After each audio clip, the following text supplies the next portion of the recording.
Hey everyone, how are we feeling tonight? Except for completely brutal, obviously.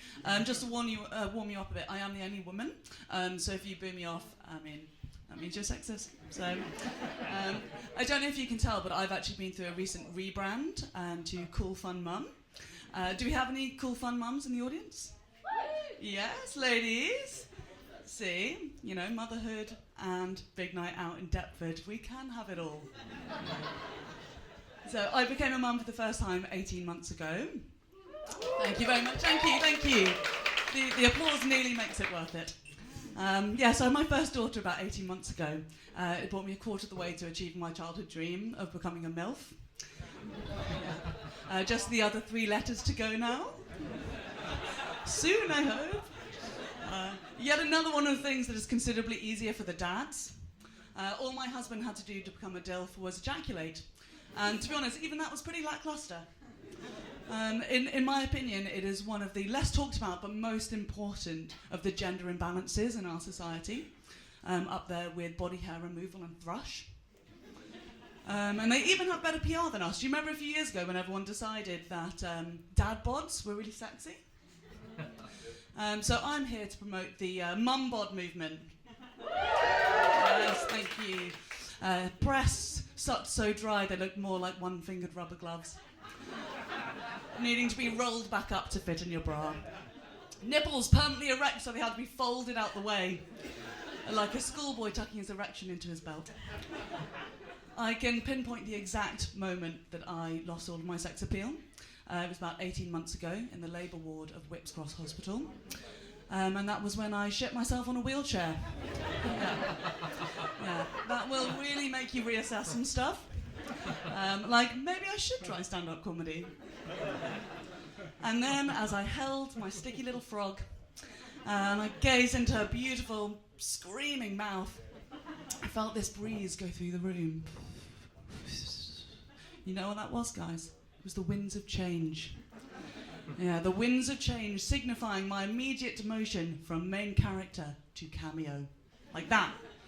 And from that point onwards, I've only been known in reference to someone else. So I'm my my daughter's eccentric mother. I am my husband's flatulent wife. And I am my GP's least favourite patient, because I will insist on weekly vaginal exams.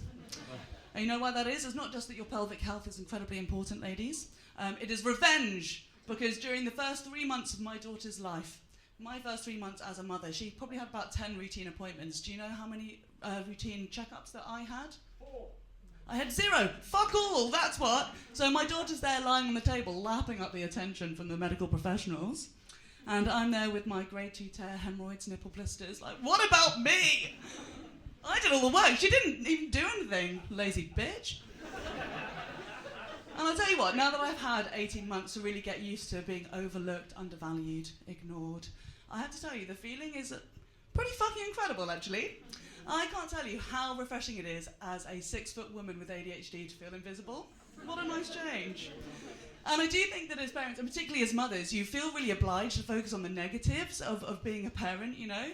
How exhausted you are, how your body is wrecked, how you never have any time to see your friends, but if you ask me, that's an opportunity to chop some dead wood. Not everybody can make it into the family circle. And I grew up in the 90s, the era of heroin chic. I've hated my body my whole life, that's nothing new. At least now I've got an excuse. And to be honest, I didn't spend that long on trampolines before anyway, so yeah. That's a pelvic floor joke, guys, because I might wet myself.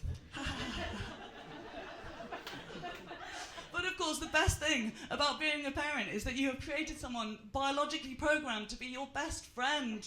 And you know, if the genetics don't do it for you, then the hormones definitely will. Their sole purpose is to gaslight you into thinking that your child actually is the best child. Am I right, Maria? Well, clearly the hormones didn't work on you. But I actually, you know, I feel a little bit embarrassed for all the other mums because my baby actually is the best baby.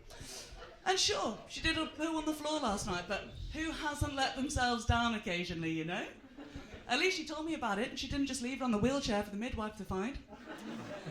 And I feel like as mothers, you know, you have to sort of focus on like the big questions. So I'm constantly asking myself, like, am I a good role model? Is it possible to love someone?